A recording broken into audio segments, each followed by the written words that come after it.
Welcome to the Kingspiration podcast. This is the place where you'll learn how to get unstuck and gain momentum in your life and business. Each week, we tackle the real aspects of entrepreneurship, personal development, relationships, and fitness. I'm your co-host, Ethan King, from Atlanta, Georgia, USA, entrepreneur, TEDx speaker, and best-selling author of Wealth Beyond Money. And I'm your co-host, Justin King, no relation to Ethan, from Cape Town, South Africa, entrepreneur, speaker, and business growth strategist. Our journey crosses continents and cultures, sharing wisdom and experiences to propel you forward. Welcome to Kingspiration. Let's start the conversation.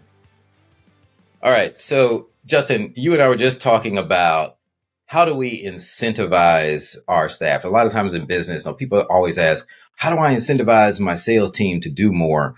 And you were just saying something really interesting about incentives versus engaging. Tell us more about that. Yeah, I think we can very easily get caught up in the idea of incentives. And that's essentially the carrot. So what reward, what carrot can I dangle in front of my staff, in front of my team, in front of my sales team, whoever it may be, to get them to perform better, or to get them to, you're wanting a favorable set of behavior, or a favorable behavior change from them with this incentive. And incentive can be its own topic on its own. I mean, I think we could have an episode dedicated to that because there's some really interesting case studies around incentive. But what I've been sitting with a lot more, and a lot of the discussions that I've had over the last few weeks have been focused less on incentive and more on engagement. So as a business owner, as a manager, as a leader in an organization, you have the responsibility to create an environment where people can choose to be engaged. And that is pretty powerful, but they can choose to be engaged, whereas people you can't choose to be incentivized. But when people choose to be engaged, rather, what they're saying is, I choose to be wholeheartedly committed to this organization. I choose to be committed to my team members. I choose to go above and beyond in my role and my responsibilities. I choose excellence over easy, as opposed to sum it up. I choose excellence over easy. And that all happens from a place of being truly engaged in the workplace. So I've been saying to a lot of people that I work with is focus less time and energy on trying to figure out how do I incentivize my team, and focus more time and energy on how do I create an incredible environment where people really choose to be part of this team and part of this organization. Yeah. So what are some practical ways we can do that? Because what I'm hearing is you're talking about intrinsic motivators versus extrinsic motivators, right? So how do we practically get people to be engaged? And then that's what we're talking about here versus, I can come up with a compensation package and that kind of stuff. But how do I tap into those intrinsic motivators and get people engaged? Right. So Gary Vaynerchuk speaks about the idea of you need to micromanage your team. And when I first heard him say that, I was like, we are worlds apart. I completely disagree. But he took it a step further and he said, no, what he means is you need to micromanage your team's wants, needs, ambitions, and desires. So micromanage your team's wants, needs, ambitions, and desires. And that's what he was really saying is you need to deeply understand their intrinsic motivators. And if you can deeply understand, and everyone's is different. Like some people may want to spend more time with their family. For some people, status and title is more important. For some people, they want to climb the ladder because they are wanting to get paid more. Everybody's motivation is different. But you've got to spend time really understanding that. What that means on the engagement side and some of the practical things I think that we can start applying is, first and foremost, I think take the pressure off yourself as a business owner or as a business leader. You cannot force somebody to be engaged. Like it is ultimately a choice. You cannot force them to be engaged. But what you have to take responsibility for is in my workplace, what am I doing that sets people up to choose to be engaged? And a big part of that is just buying into the vision of the organization. Like why does the business exist? Where is it going? And why would I choose to be a part of it?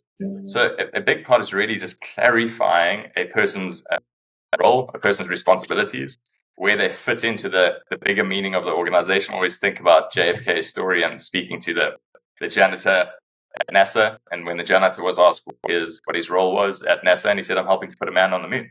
And that meant that he was ultra engaged in his job, because he understood, like, the scientists and the engineers, they're not going to be able to perform at their best in order to get this man on the moon if I'm not doing my role, keeping things clean and sterile and whatever else he had to do. So buying into that bigger vision, understanding the role that you play in it, and not downplaying how important that is to people. We all want to know that we're playing a part in the grander scheme of things. Yeah. That for me is number one on the list of things to create an environment where people choose to be engaged. Oh, that's great, man.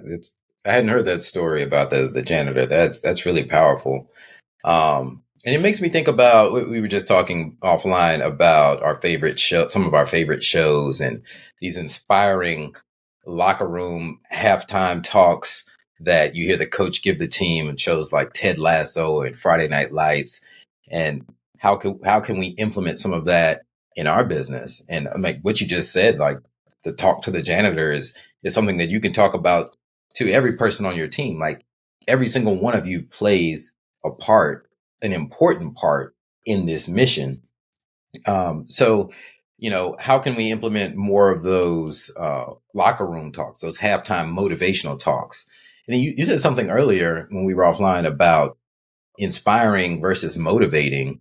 And so I'd like to hear more about to you, what's the difference, since we're here on the Kingspiration podcast, what's the difference between inspiration and motivation? I think for me it's, and we've heard, I think we've all heard Jocko Willink speak about the fact that discipline trumps motivation, and that's because motivation will come and go.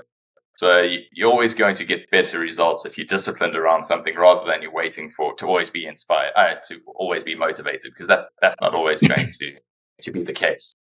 Mm-hmm. And then where I've thought about bringing inspiration into that is, we do think of inspiration. You're not going to be inspired all the time. So moments of inspiration are absolutely key to have as a business leader. And so it's less around, we fall into that trap of, I want to bring a motivational speaker into my organization. And we think that a motivational speaker is going to come and speak for 45 minutes. And then that level of motivation, we expect it to be maintained for the next 90 days or whatever it is. And that doesn't work. So rather strive for discipline, and then look for moments of inspiration that you can bring as a leader and as a business owner. And those are those locker room talks that we're speaking about. So if you're having monthly town hall meetings, like, what are some of the stories that you can share around what it means to be part of this organization, what it's taken to get the business where it is, that are really like lightning bolt moments of, geez, that is inspiring. I want to be part of this. How do I play my part? How do I create the next story like that can be told at a future town hall or whatever it is? But these moments of true inspiration, and this is where a lot of, like, the ability to tell a good story and communicate well.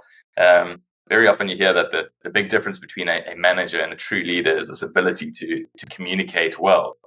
And I think there's something to that. But if you can figure out these and provide these moments of true inspiration to your team, that inspiration is going to be a catalyst to really drive engagement as well, massively. Yeah. One thing that we do in our company, to that note, is we have our core values: promises, accuracy, logic, and systems. And what I do is I collect stories through that happen, like through customer interactions or interactions with team members or things that people did that exemplify a particular core value. And we recognize that person in a huddle, in a team meeting. You always praise in public, reprimand in private.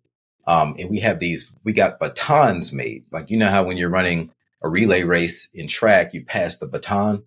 Well, we got some batons engraved, and each baton has one of our core values engraved on the baton. So the idea is that when you talk about storytelling, when one team member notices that another team member did something that upholds a particular core value, they pass the baton to that team member, and then the baton sits on that person's desk. And then the goal is for it to continue to get all the batons to continue to get passed around, not from me, not from management or the C-suite down to employees, but for team members to pass to each other. And that made a huge difference in our company culture in really reinforcing those core values. Yeah, I love that. And I think what everyone just needs to keep in mind is all of this, everything, whether it's engagement, whether it's motivation, whether it's inspiration, whether it's the passing of the baton with your core values, all of this is intended to drive some form of behaviors. So in your own organization, you just need to find what works and drives the set of behaviors that you're wanting to see from your team. And all businesses are different. So sometimes what works in one is not necessarily going to work in another. But I think sometimes we go through these checkbox exercises, whereas what we have to be thinking is what drives the behavior that we are wanting to see on a consistent basis.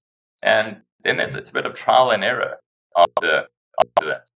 But so how do you get those behaviors right? How do you get people to choose the correct behaviors? And very often that's by choosing to be engaged, and then choosing to, they choose to be engaged and you choose to inspire them. I think that's really it. How do you get them to choose to be engaged, and how do you choose to more often than not inspire your team? Right.